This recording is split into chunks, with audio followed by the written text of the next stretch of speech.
No me encontré tampoco. Porque ¿cuánto fue ayer?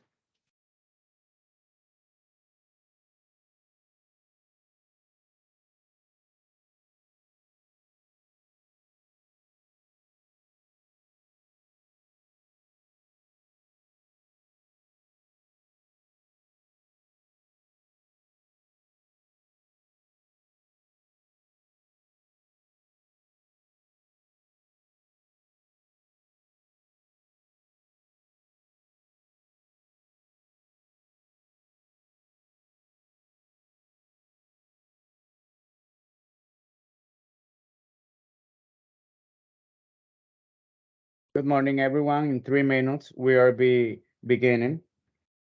Sorry for the delay. We are waiting the another ones to join. Thank you.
I joined it already. This is an important call.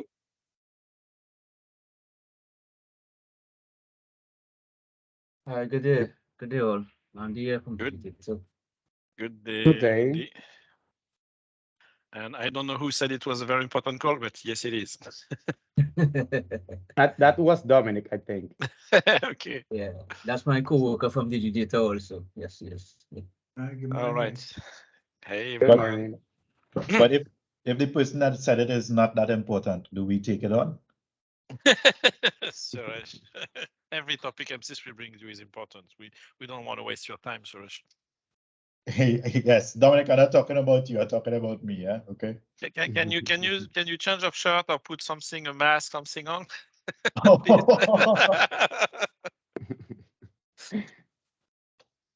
Sorry, guys, I'm wearing my wrong shirt. Hi, Suresh. Morning. You're putting on a Microsoft and a Google at the same time. How does this work? You see how people can betray you within a minute. Yeah. I'll tell you how it works. I follow the money. Okay. So no, you have put the money jacket. You yes. didn't. Okay, guys, to respect everybody's time, so we are going to begin. Just I will manage with the people incoming, Mayo, so don't get. Thank you, Boris. Okay, so we're going to begin. I introduce myself. My name is Mayovanex Vasquez. I am Microsoft Brand Manager for MC3. And today we are gonna have a presentation about GDAP. Also in this call, we have Microsoft represented. So today we are not just going to see about GDAP and how can we make GDAP. We are gonna see also all the security part, the vulnerabilities that we can have if we are still having that. So today we have Dennis DeMelo from Microsoft, that is security specialist. Boris, if you can be muting. Thank you. Today we have Dennis DeMelo, that is a security specialist for Microsoft, and he will have part of the presentation. Also, he's gonna show something very important, that is a book tool that Microsoft have to begin the migration between this DAP to GDAP, and he is going to show you how you can begin this migration, how you can use this tool, and also to remember that this tool is just going to be available until October, and is free from Microsoft until October. So take advantage of that. Okay, in this presentation of today, we're going to see what's GDAP, different between DAP and GDAP, security in GDAP, how add DAP and how add GDAP, the GDAP bulk migration tool, and also difference between GDAP and Azure RBAC, right back access. Okay, first, it's good to remember how is made the CSP chain. First is the dist, right? That's us. Then the reseller is you, and then the customer.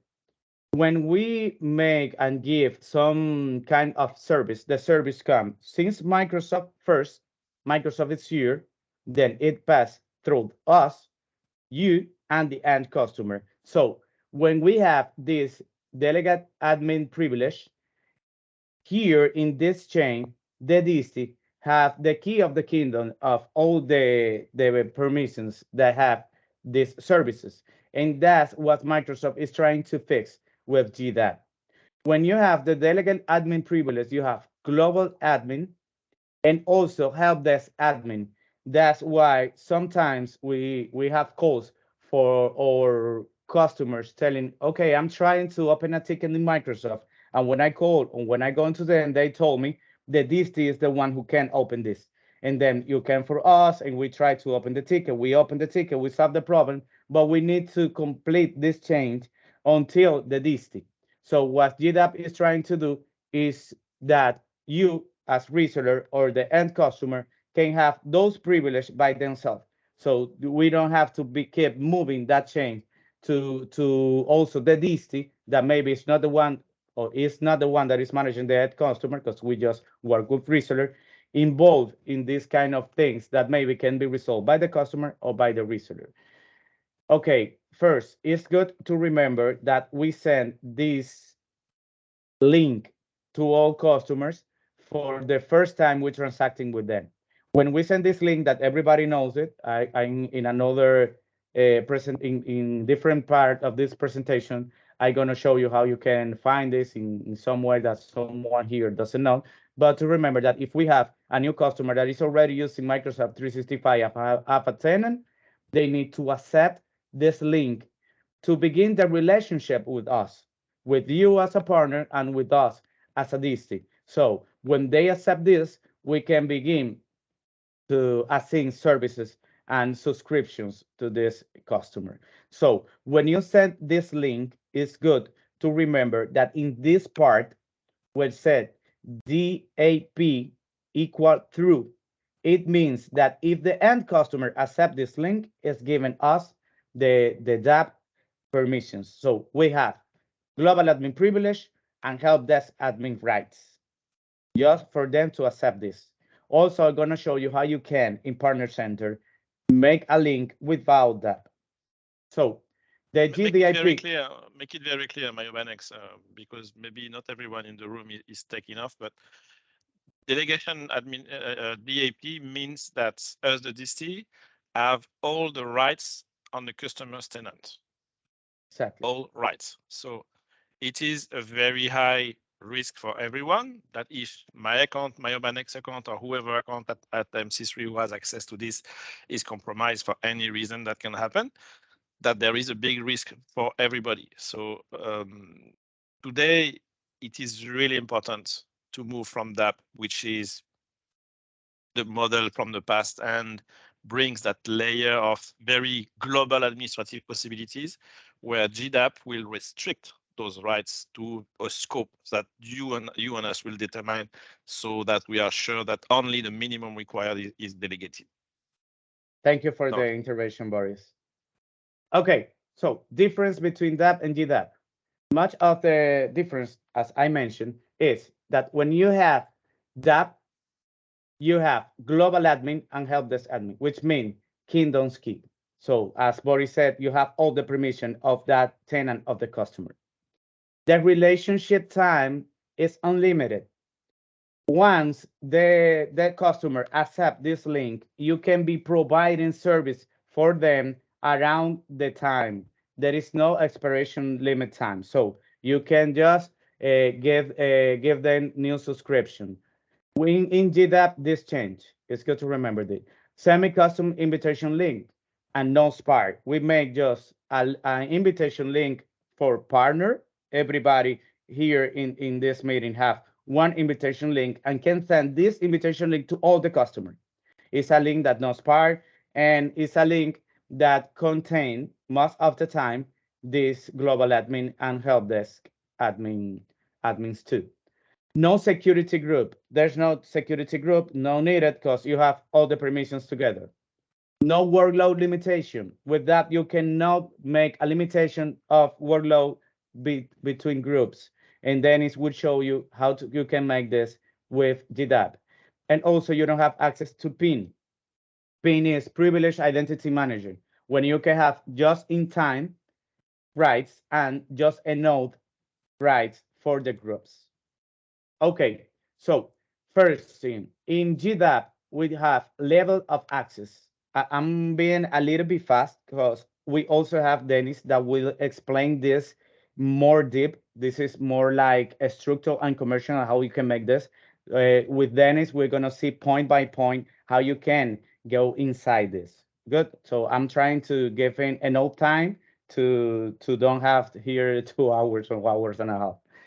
Okay, so level of access, their custom will depend of the permission that the end customer gives us. So you begin and you prepare. I was going to show you before how you can prepare this and just for the end customer to give us the right that we need. So we don't get compromised if for some reason someone attack our service. Good. Relationship timeline. We have for default 730 days. That is 2 years.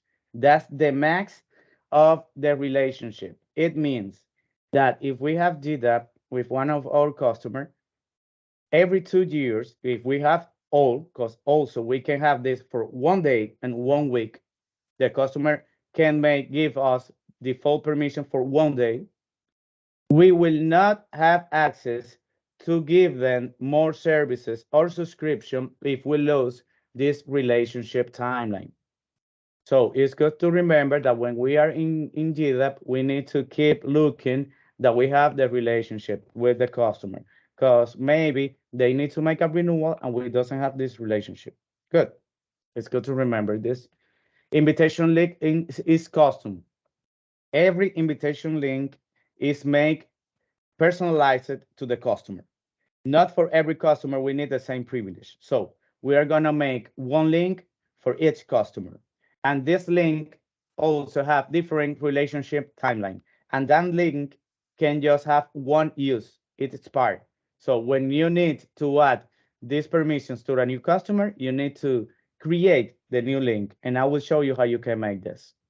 So security group assignment can be added in Microsoft Partner Center. You can divide the permissions between security group. For example, for the technical guys have some permissions and the sales guys have another permissions. The workload limit, you can also have a workload limit between groups, and privileged identity manager just in time and just enough access. You can give permissions for a limit of time. For example, if someone needs to do something these 2 days, you can give them those permissions for 2 days. And that help that when he finished and if for some reason his credential is compromised, you can the ones that are making this threat will not have access to those permissions because was limit time permissions. Good. First, how do we add that?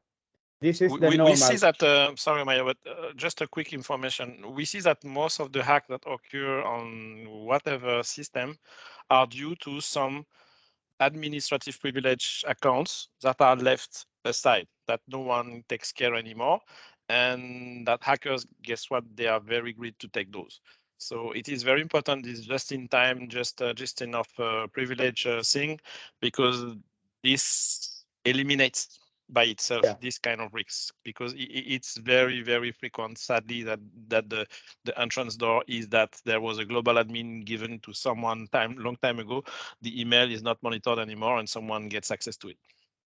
Okay, in your partner center page, you go to customer, and then in customer to DST, the part below. I'm gonna show you in another more deck. So you get sure to select in this part here, MC3 Caribbean, please. And when you select MC3 Caribbean, this link that you will have here will include the DAP. If for some reason you want to have the relationship with the customer, but you don't want to have the DAP, you can just click here and the link will set that false. And with that, the end customer will not accept all those permissions. Good. Well, first, to add GDAP, when you are going to add the GDAP for your customer by manually, one by one, you are going to enter to a partner center. This is the partner center first page. So you click here on customer or display this menu and select customer. Good. Then we will have this screen. In this screen, we are going to the second one where said administer.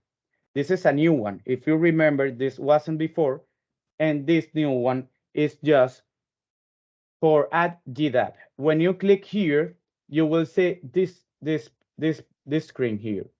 When it said request admin relationship, you click here, and you will see this new screen. In this screen, you can bank a name of this GDAP, the duration days, and select the roles that you want to have permission with this customer. So you can a granular way to divide every permission that you will have of each services of Azure and modern work. It's a lot. This is a lot. It's more or less like, I don't know, 150 different permissions for each things. And that Dennis will explain more detailedly. Okay, it's good to remember that the role-based access control, the RBAC of Azure, is different than GDAP. Okay, Mayo, if I lose my DAP with the customer, do I lose the RBAC? No, you don't. You can have GDAP, select the different permission that you will have access to. For example, delegate help desk admin to the customer for him to talk to Microsoft if he have any issue, for example, and just get control of what you need in that subscription. And R-based control, access control is different. You remember that the RBAC gave us a different price of the services that we have in our customers. So when this service come at the end of the month, we'll have an invoice with a better price that if we don't have the RBAC privilege, right?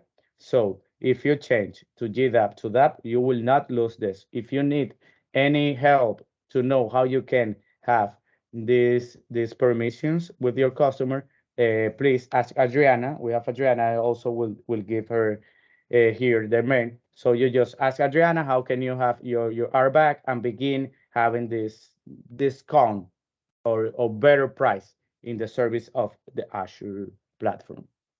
Okay, so that's all on my end. Dennis will continue with the security part and also the bulk tool so you can migrate all the permissions that you have in all your customer one time to DAP to GDAP. Okay, so go ahead, Dennis. The floor is yours.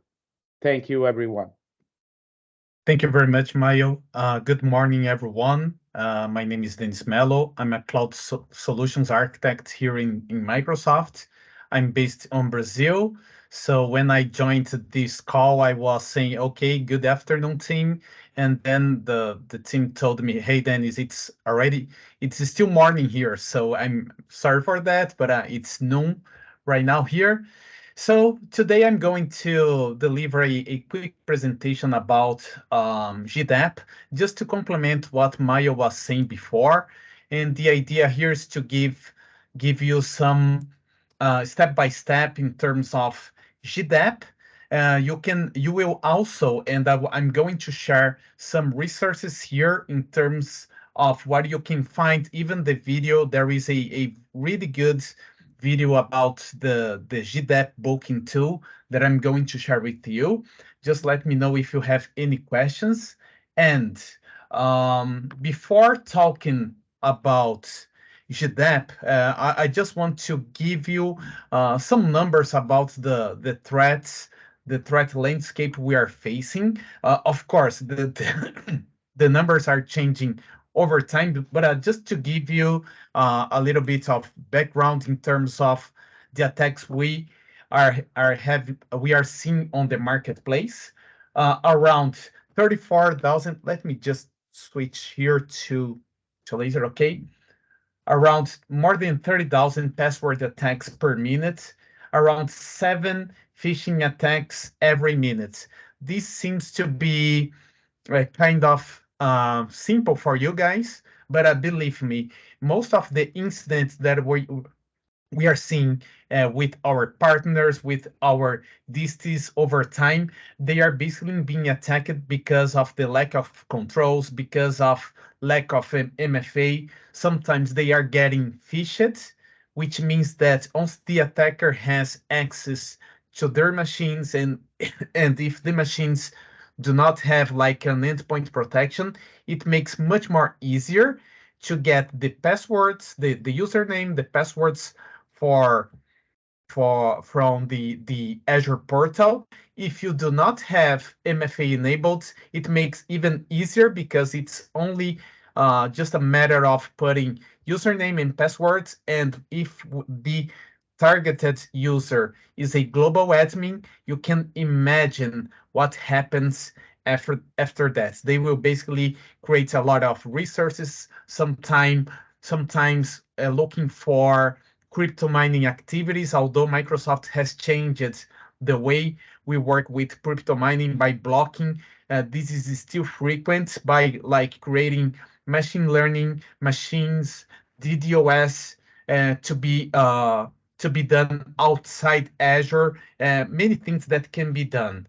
I will not say a lot about hands-on because it's not the target of the hackers in terms of Azure, but I just want you to pay attention here in terms of the password attacks per minute. Do not forget that sometimes the hacker it's actually an insider, so someone working unfortunately as a customer, as a DST, so the attacker can come from inside to outside, and the phishing attacks, which are really bad. In terms of potential malicious domains, more than 30K malicious domains, and those domains are used to basically send emails, phished emails with those domains in order to, um, make the users or the targets more susceptible to the attacks for phishing attacks. And so more than 50 millions of password attacks in malicious and unwanted flows blocked. In terms of zero trust, why Microsoft is working really hard in terms of giving the partners and also the customers the ability to work with GDAP. Actually, Microsoft works with a principle. This is not from Microsoft. The zero trust term is not from Microsoft, but Microsoft has been applying zero trust in many of our solutions. And for GDAP and access from our partners to and customers to Azure is not different. So one of the topics, enable MFA. Okay, Dennis, again, Microsoft is talking about MFA. It sounds like very repetitive, but in the end of the day, most of the attacks, and I can tell you that the attacks that I have been analyzing over the last 5 months not only in Microsoft, but also in the competitors. Basically, either the partners or disties were not using MFA or the customers. Because of several reasons, I'm not here to talk about the reasons of not using MFA, but I will come back here in a moment. But the thing is that most of the attacks, whenever they are successful, basically they are compromising accounts or identities without MFA. But the focus of GDAP, as Maya was explaining before, in terms of limiting the access from the users, from the partners, from the customers. It's all about apply least privilege access, which means that we do not want, or we are giving the ability to you to not have access for a long time for a particular resource within Azure, or to give you uh, too much access if that is not necessary. This is really important because whenever an account or an identity is compromised by a hacker in a specific period of time, and that identity has global, especially global admin access, they can do whenever they want. And because we are working with the cloud, we are working with Azure, it's really simple to give users access to resources. You give global admin and you simply forget about it because you don't have to worry about uh, anyone calling you or open up tickets all the time saying, hey, I need more access, I need access to this resource, I need this and that. You don't have to worry. So, and in the end of the day, this is a very bad practice, and we need to be careful, really careful about that. So that's why the least privilege access is so important. It is part of the zero trust, and by implementing GDAP properly, you are going to achieve this very important principle. Some of the security issues before talking about GDAP, and I'm going to be really quick here. When we talk about security issues on Azure environments, just to give you a little bit more background about the concerns, we are talking about overprivileged accounts. This is basically what I have just told you guys about the giving too much privileges, global admins, and so. So permissions like global admins are granted to resources that don't need at all, but they are really easy to deploy. So you give access and you forget about it. Lack of basic but very important security controls like MFA. And in order to work, especially with the bulk migration tool, you have to have MFA enabled. No monitoring of account access or identity access, although you as a DST, as a partner, and if you have access to Azure AD signing logs or audit logs, you have pretty much everything to monitor access over time. Most of the time, the DSTs are not doing that because it's not part of their scope of work. But in the end of the day, you can notice some bad behavior or passwords brute force attacks or password spray attacks, and even connections from outside. Like we are here, I'm here talking to you guys in the Latin region, Caribbean region. But whenever you have access from East Europe or from China or from any other places, this is an indicator of compromising. It is already there on Azure, but sometimes this is not monitored. And just to finish up here, the lack of review of accounts. So because working with giving access to resources is really easy, most of the DSTs and the partners and even customers do not have a process to monitor access over time. It takes time. You need to have process. Here, we are talking a lot about tools, solutions, GDAP, which is a tool. a concept, but it's a technical solution, but we are not talking about process. So one of the things that I would recommend to you all is use GDAP properly, and if possible, put a process or a procedure in place in order to make the best use of GDAP, because it will improve your security posture over time. Now talking about GDAP really quick, the vision, as I said before, the cybersecurity continues to be a really top challenge, and it's very important to include in this mindset the zero trust mindset. That's what we are trying to achieve with GDAP. And a quick explanation about GDAP, it's basically give partners control with more granular and time-bound access to their customers. You can use GDAP properly. Okay, I just need access to a particular resource within Azure for only 5 days. But in the end of the day, you can give like 10 days, 20 days.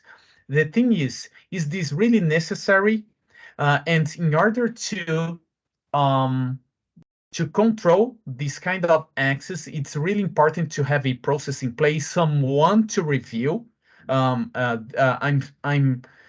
trying to insist on this point, because you can also use to GDAP to give more access over time, and like, okay, I'm going to give access to this user for 30 days, but in the end of the day, the user just need access for like 1 or 2 days. It's easier to give 30 days and forget about it. But I try to use GDAP properly, only giving a business need or a technical need. Otherwise, even with the GDAP, you are going to likely put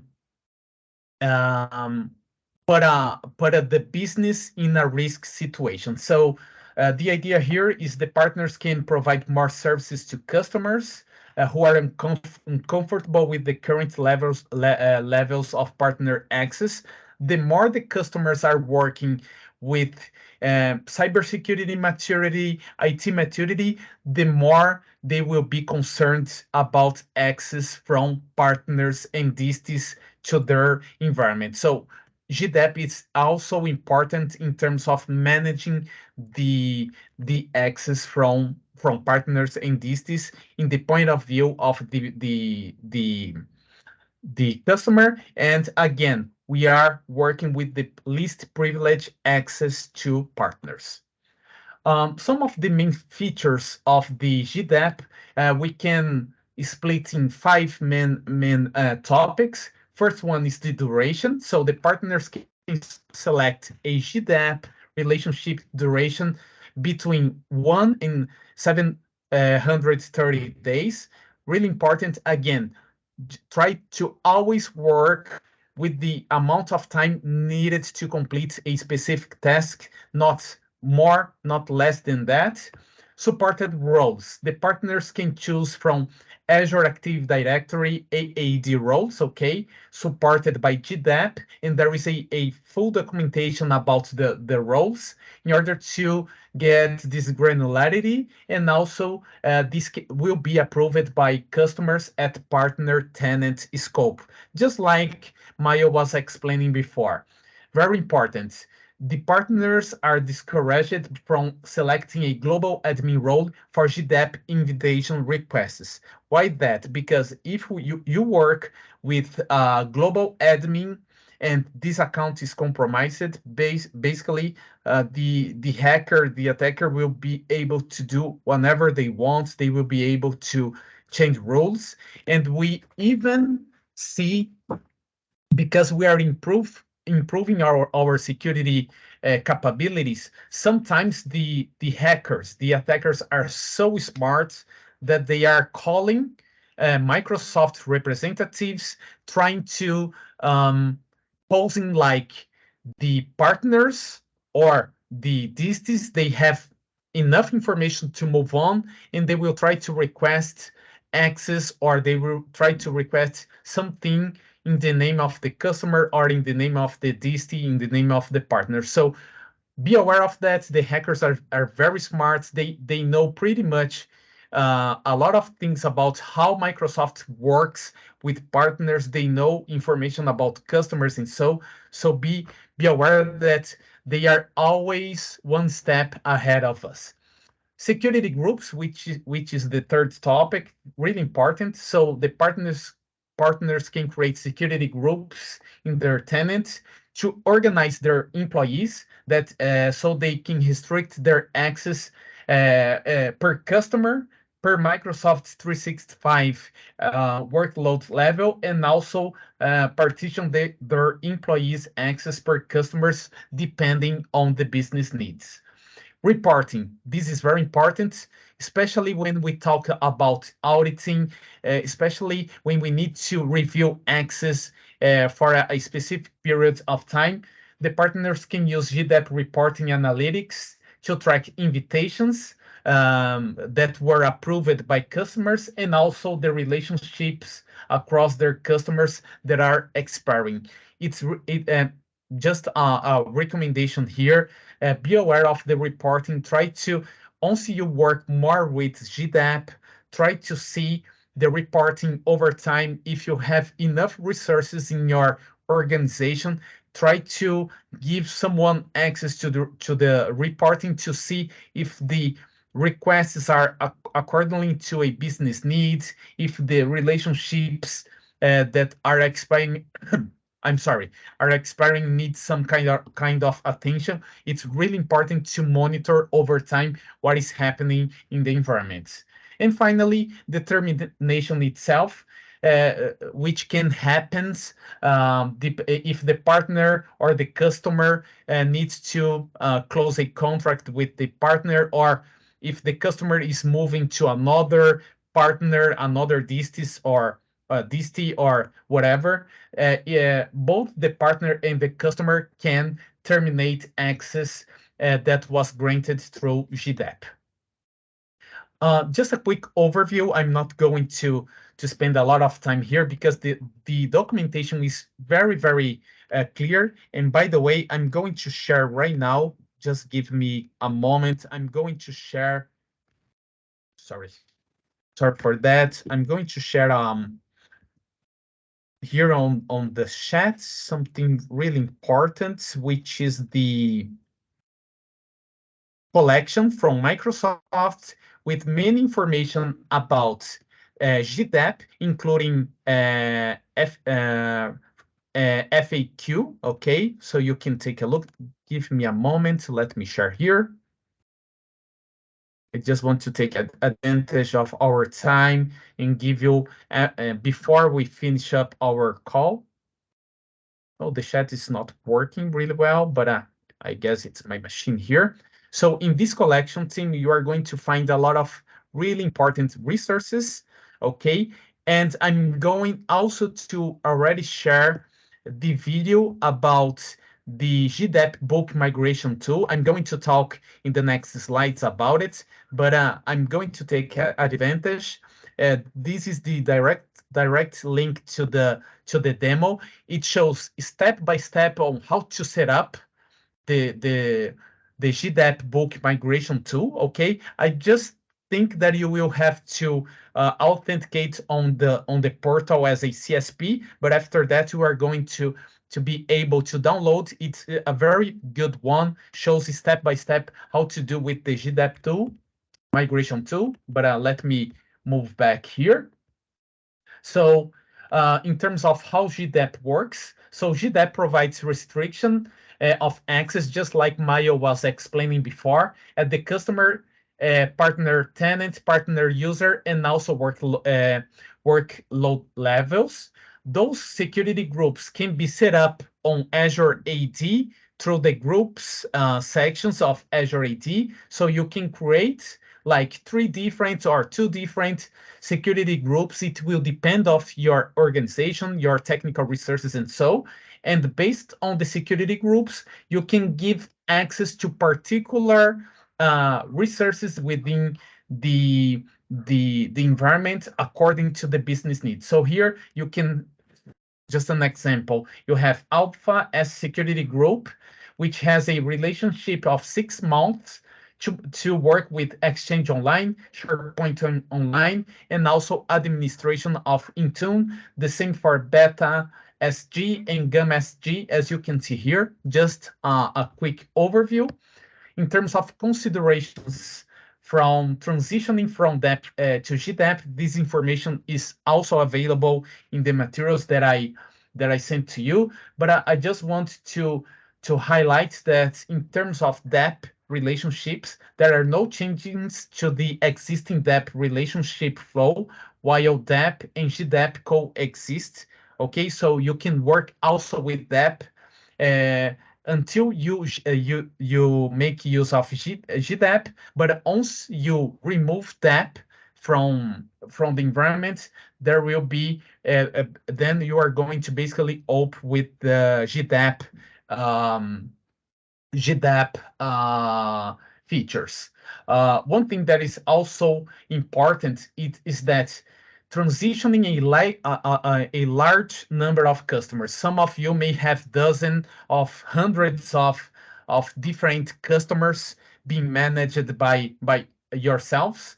What you can do is that you can also work with APIs, okay, to automate this process. Of course, this is going to require a little bit more technical and development background, but the APIs are ready to go. You can make use of that, but in order to move forward, you are going to require customer consent for that. So you go to Graph API, okay, to a particular URL where you are going to put the tenant ID or the security ID from the customer. You are going to request, and then the customer needs to approve your consent, because without that you cannot make the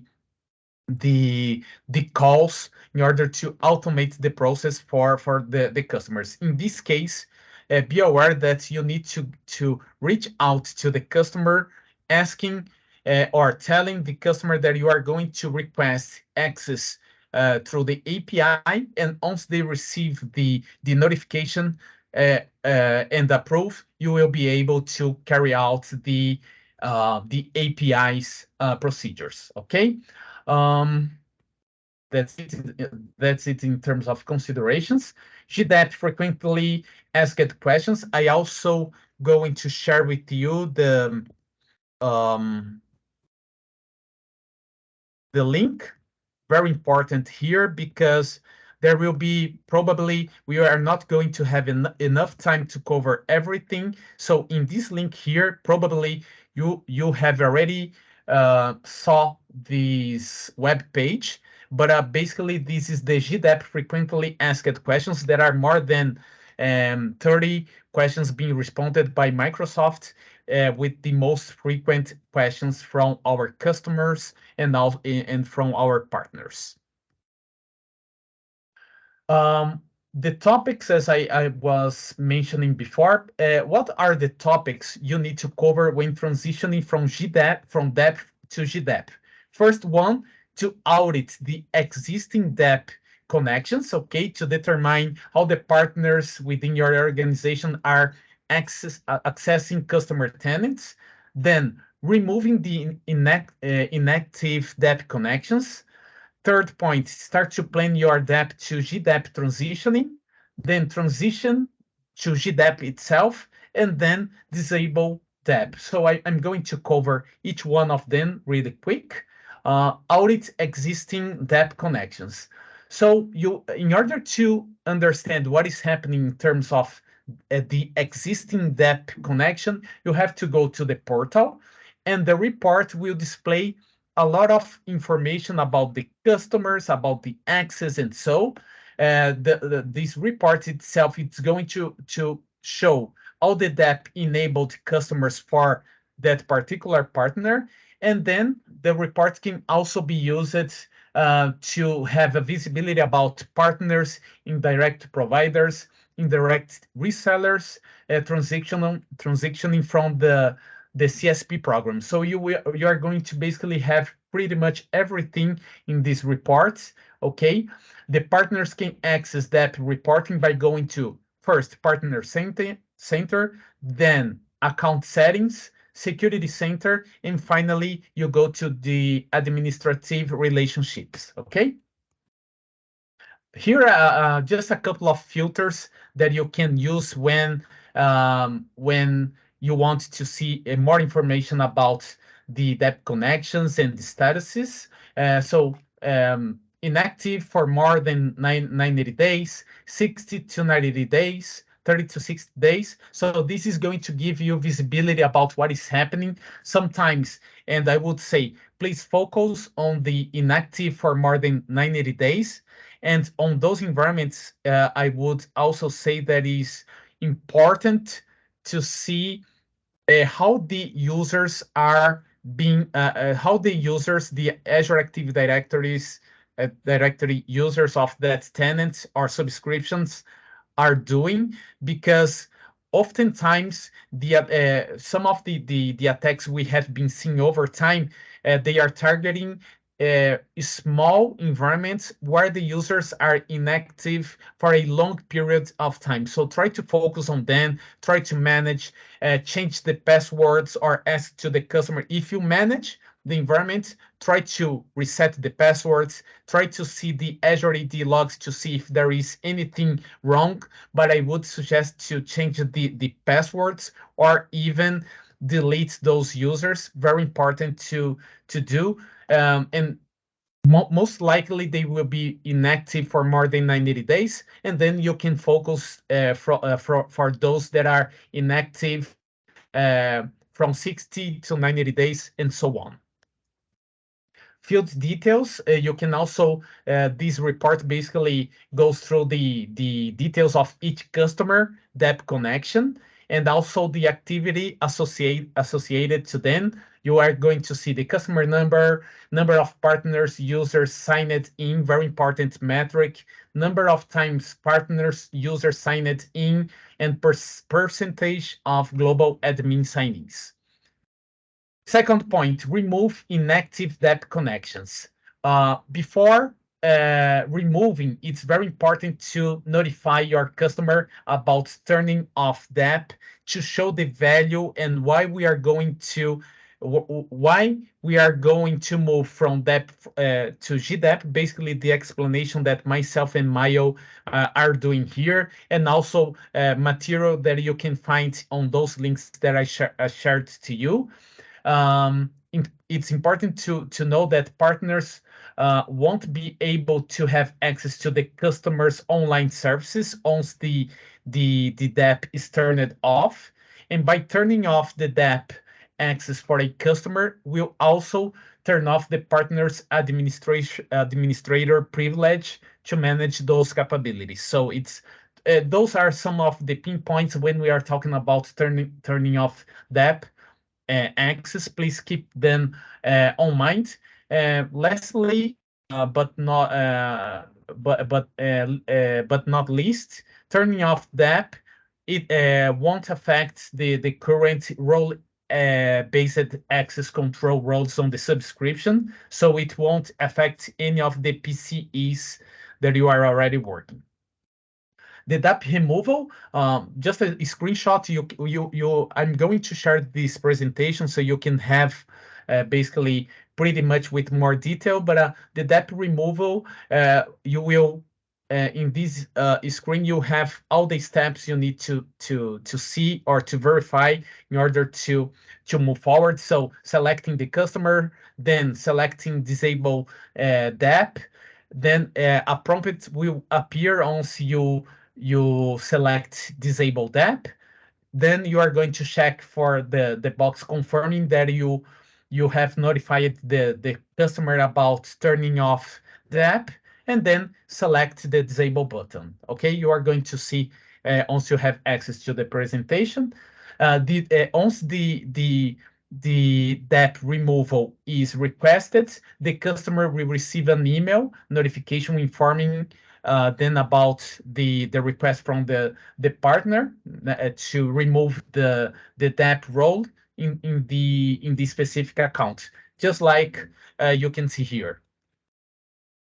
Oh, important. You are going to notice partner information, the partner contact. Please, one important thing, try to always put or update the partner contact. Sometimes this information is not up to date, so it's important to make sure that your contact it's updated, so that in case the customer needs to reach out to you, it will do the right way. Third point, it's the planning for GDAP transition.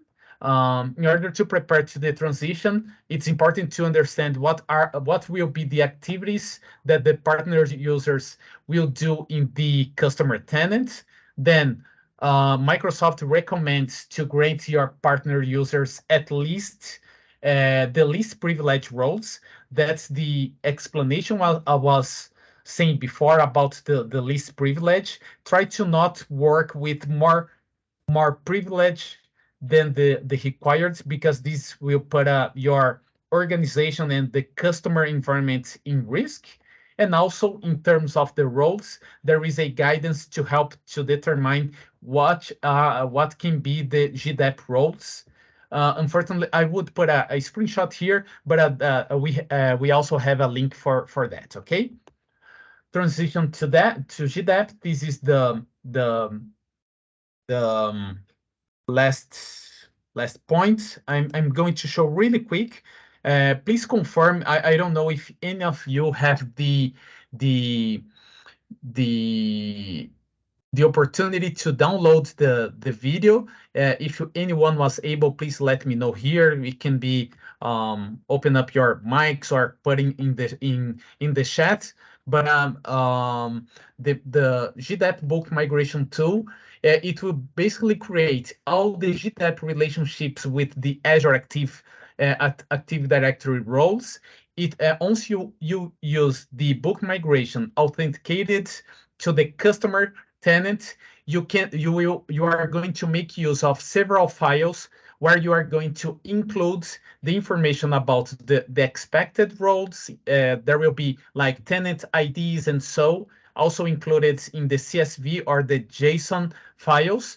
And once the procedures are done, you are going to have the relationships using Azure Active Directory roles. Please take a look in the video, watch the video. It will give you much more information than I can do right now for you. This maybe this information is not up to date. I believe the tool will not be available until October 2023. Mayo, I know that you told about October 2023, but maybe the information is different in our portal. I'm not sure if you have this information up to date. If you can jump in really quick, just let me know. Good. Okay. I'm taking advantage of this time to talk about the prerequisites about the GDAP migration tool, especially the second point here. If you guys, for some reason, are not using MFA, please be aware that this is a very, very risky scenario. If you want to work or want to see some of the benefits of MFA, different types of implementations, or eventually talk more technically, please reach out to me or Mayo. I will be glad to join this conversation. But MFA, it's really important, and it's one of the requirements to make use of the GDAP. You have to enable all the GDAP. You have to enable MFA, because the GDAP APIs will now enforce MFA. So if you are not using, please be prepared, because this is going to be mandatory, and it's very important thing. Just a flow, just to finalize, I believe we are in the end of our call, just 4 minutes left. But here you can see basically the flow about GDAP itself, okay, from inviting the customer through the termination and transitioning from DAP to GDAP. Please make sure to understand the main use cases here.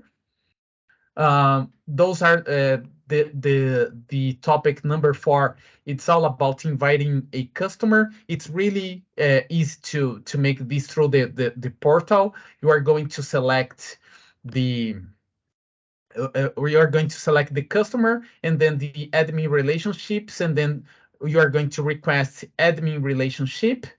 On the next page, you are going to have like the more information about it. You are going to select the Azure Active Directory roles, okay, which will give you more background information. The duration in terms of days, please, please be aware of changing the standard date. As you can see here, is 730. Unless you are working with commercial things like I was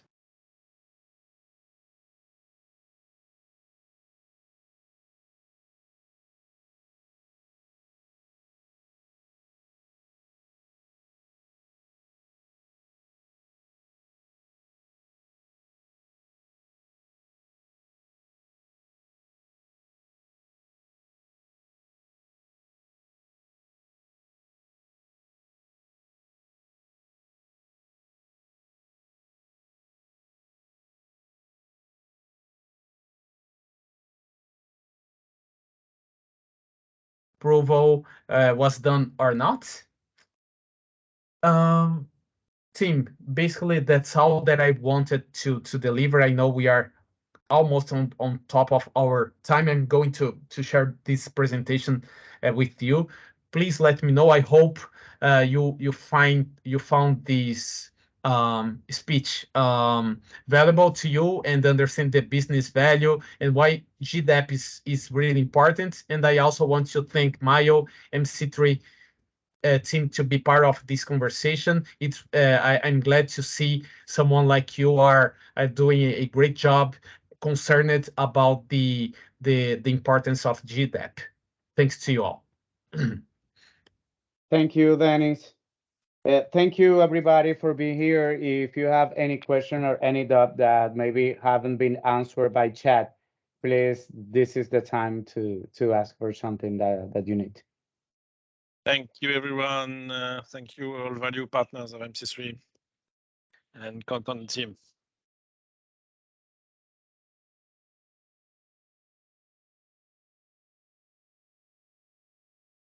Any questions? The presentation will be shared with all of you by mail. So please take care of it. If you have any question or something you can answer that make and ask. I have answered all the questions here in the chat. Also, the frequently question was if we have a time frame to migrate all these customers for DAP to GDAP. No yet. Microsoft we're still having DAP without time limit, but maybe that can change in the future. And just to remember, GDAP is without additional cost. It's free and it's for everybody that have a Microsoft 365 subscription. And that's more of the questions that I have. That's more or less all the questions that I have here in the chat. So if anyone wants to ask for something, can make it by mail and can make it now. So thank you, everybody, for joining here in this call today. So take care and have a great day.